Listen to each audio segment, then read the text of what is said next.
25. The nature of fire.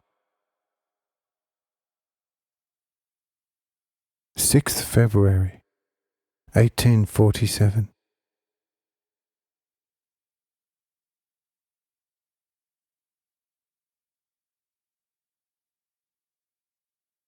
This third region of air, which, as already mentioned above, is the purest and therefore the most transparent, resting like an ethereal oil on the second region of air, has, in addition to the already mentioned properties, also this very special one, that it ignites extremely easily by some disturbance. But it is especially easily inflammable at those places where some body, that is, a meteorite, enters its region and sort of cuts through it over a considerable distance. This ignition, however, is of a very peculiar kind, and that because no burning takes place.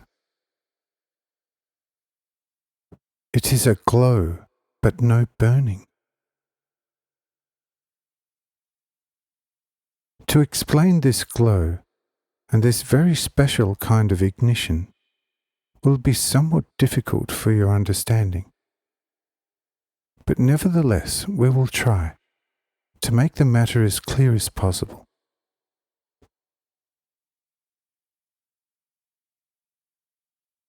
In order to understand this particular act, something more detailed must first be said about ignition, or about the nature of ignition in general. What is ignition actually?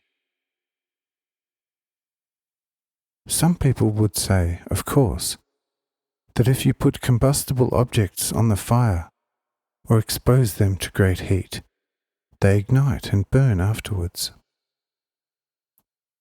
But no one will go too far with this explanation.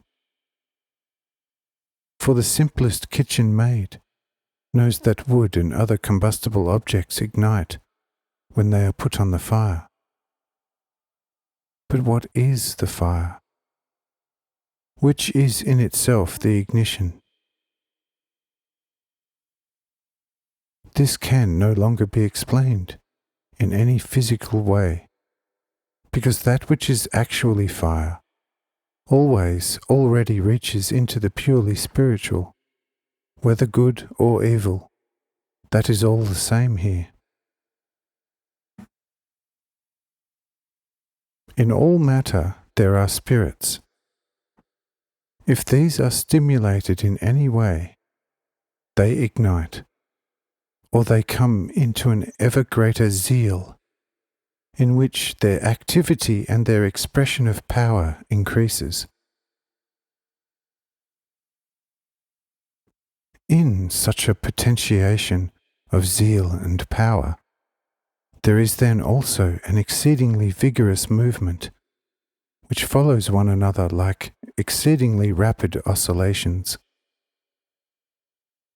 Through this movement, matter is destroyed. The great zeal tears everything apart into the smallest atoms. The spirits finally become afloat after the complete defeat of matter, and seek their freedom in the appearance of the rising column of smoke, and matter remains as ashes.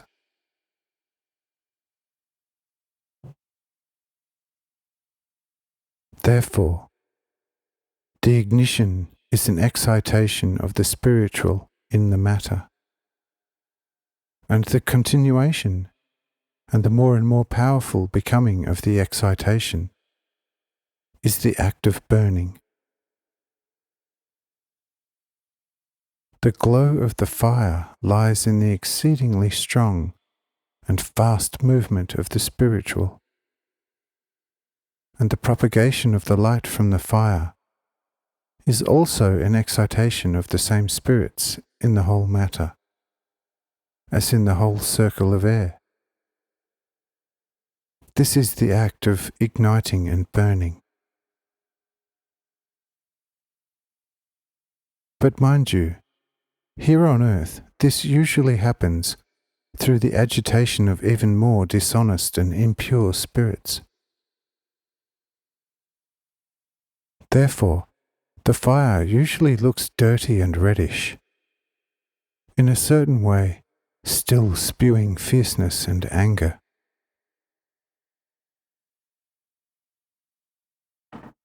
However, there can also be another ignition, namely through the zeal of love. However, this ignition is not destructive and corrupting. Something similar to such an ignition is the re-radiation of the sunlight from the surface of the water. By the sunlight of love, the peaceful spirits of the water are also very excited, but they destroy nothing in this excitement. It is true that the whole surface of the water is ignited and sprays far and wide the rays again from itself, but still nothing burns thereby.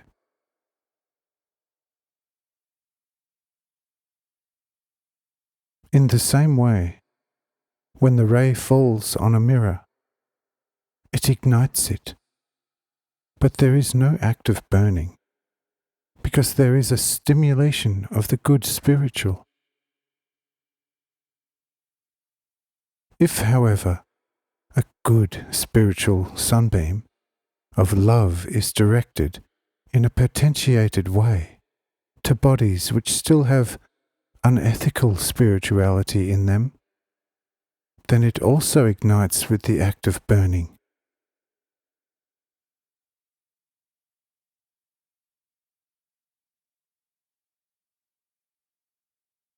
Now look, since we have discussed the act of ignition for you as comprehensibly as possible, it is now easy to explain the ignition of this etheric air content in the third air region when this is disturbed by a body in its usual rest.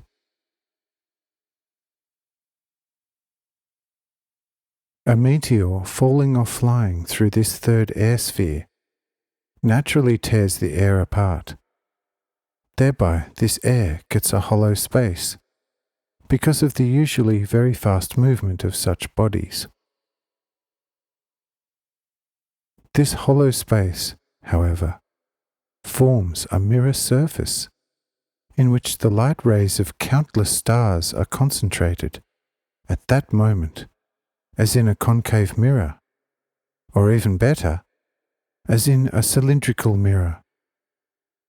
And this ray reflex has, seen from the earth, the appearance of a fire. But it is by no means a fire, but merely the reflecting above described effect of the starlight in the newly formed air cylinder mirror.